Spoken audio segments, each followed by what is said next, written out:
महाविकास आघाडीच्या वतीनं शिवसेना उद्धवसाहेब बाळासाहेब ठाकरे, आदरणीय पवारसाहेब राष्ट्रवादी व सुशीलकुमार शिंदे व नाना पटोले व आमच्या मार्गदर्शक प्रणिती शिंदे यांच्या नेतृत्वाखाली व आमचे कम्युनिस्ट नेते आदम मास्टर या सर्वांनीच काल मोर्चाचं आयोजन आम्ही केलं होतं।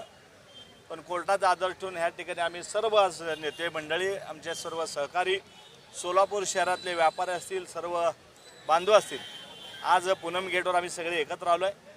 जी घटना घडली ती घटना माणुसकीला काळिंब भासण्यास 4 वर्षाच्या मुलीवर ज्या संस्थेमध्ये काम करणारा शिपाई यांनी जे कृत्य केलं ते कृत्य दाबण्याचं काम, ते कृत्य दडपण्याचं काम जे संस्था चालक आहेत ते प्रणित भारतीय जनता पार्टी व RSSचे आहेत।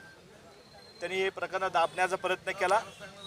हे प्रकरण दाबण्याचा प्रयत्न केल्यामुळे हजारो लोक त्या ठिकाणी रस्त्यावर आले।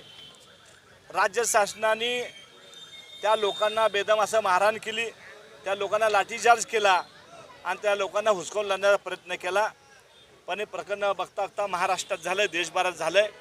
त्या महाराष्ट्राला गालबोट लागण्याचा प्रयत्न 4 वर्षाच्या मुलीवर या ठिकाणी होतो आहे। त्याचा निषेध सर्व आम्ही रस्त्यावर उतरलो आहे। आमच्या सगळ्याची मागणी आहे की राज्य सरकारमधले जे मंत्री आहेत ते शंड आहेत। खरं तर त्या ज्या नरहरी केलं त्याला लगेच तुम्ही बघा, तेलंगणामध्ये त्या लोकांना गोळ्या घालण्यात आल्या। आज मुली सुरक्षित नाहीत। 4 वर्षाच्या मुली शाळेवर आज गेल्यानंतर असा गुन्हा घडतोय, तर महाराष्ट्रभर भीतीदायक वातावरण झालंय। आज आमच्या मुली, आमच्या बहिणी रस्त्यावर जायचं का नाही, कॉलेजला जायचं का नाही, शाळेला सोडायचं का नाही, अशी परिस्थिती ह्या सरकारवर आज कुणाचा विश्वास झाला नाही। म्हणून सर्व पक्ष या ठिकाणी रस्त्यावर उतरले, त्यांचा या ठिकाणी निषेध व्यक्त करतोय। अभूतपूर्व महाराष्ट्र आणि सोलापूर बंद झाला असतं, रस्त्यावर तुम्हाला एक गाडी दिसली नसती, प्रत्येक रस्त्यावर जनता तुम्हाला दिसली असती। पण दुर्दैवाने हायकोर्टाने निर्णय दिला, कायदा मानणारे माणसं आमचे पुढारी असल्यामुळं त्यांनी आदेश दिला। पण माझी विनंती राहणार आहे आम जनतेला, स्वतः देशाच्या पंतप्रधानांनी आपल्याला सांगितलं बेटी पढाओ बेटी बचाओ। राज्याचे मुख्यमंत्री दारोदारी जात आहेत, गावागावात जात आहेत, शहरात जात आहेत, लाडकी बहिणा योजनेचा ते प्रचार करू लागलेला आहे। आमच्या पुढं प्रश्न पडलेला आहे महिलांच्या इब्रतीचं। 3.5 वर्षाच्या मुलीवर अत्याचार, 4 वर्षाच्या मुलीवर अत्याचार। आता एवढ्या वयाच्या मुली जर या ठिकाणी सुरक्षित नसेल, कसलं राज्य करतात? अंबरनाथला घडली घटना, नाशिकला घडली, अकोल्याला घडली, कोल्हापूरला घडली, घराघरामध्ये घडू लागलेलं आहे, गल्ली गल्लीमध्ये घडू लागलेलं आहे। काय करावं महिला, मलाही विचारलेत काल हजारो महिला। राज्याची नव्हे संपूर्ण देशाची परिस्थिती वाईट आहे। कलकत्त्यापासून बदलापूरपर्यंत केवळ एकच चर्चा आहे, सुप्रीम कोर्टाला बोलावं लागलं।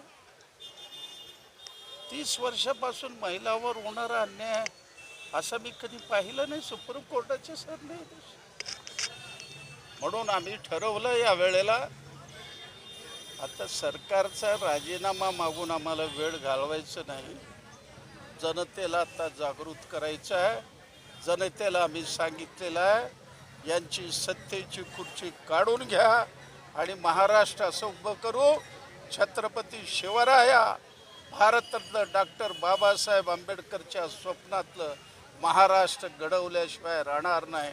ज्या दिवशी शेतकऱ्याच्या आत्महत्या संपतील त्या दिवशी खरं राज्य आहे असं आम्ही समजू। इथं हजर आलेलो आहोत। मला एक आश्चर्य वाटतं की हायकोर्टाला एवढा वेळ कसा मिळाला की आमचा हे करोना आंदोलन करू नका म्हणून सांगितलं, तेवढी वेळ ज्या पोलीस स्टेशनमध्ये 10 तास ती महिला बसली त्यांनी ते का विचारलं नाही त्या हायकोर्टाने त्यांना पोलिसांना की तुम्ही एवढे तास का घालवले, त्याचं जर एक्सप्लेनेशन विचारलं असतं तर ह्या सरकारला चपरा पडले असते असं मला वाटते. हा निषेध आम्ही ज्या पद्धतीने नोंदवला आहे तो एकदा अयोग्य आहे आणि यापुढे आमच्या महिला काही खरं थांबणार नाहीत आणि यापुढे या सरकारला खाली खेचण्यासाठी आम्ही वाटतं ते करू. आम्ही सगळं एकत्र काम करतोय आणि ह्या आमच्या संघटित कार्यशक्तीला कुणी रोखू शकत नाही असं माझं मत आहे.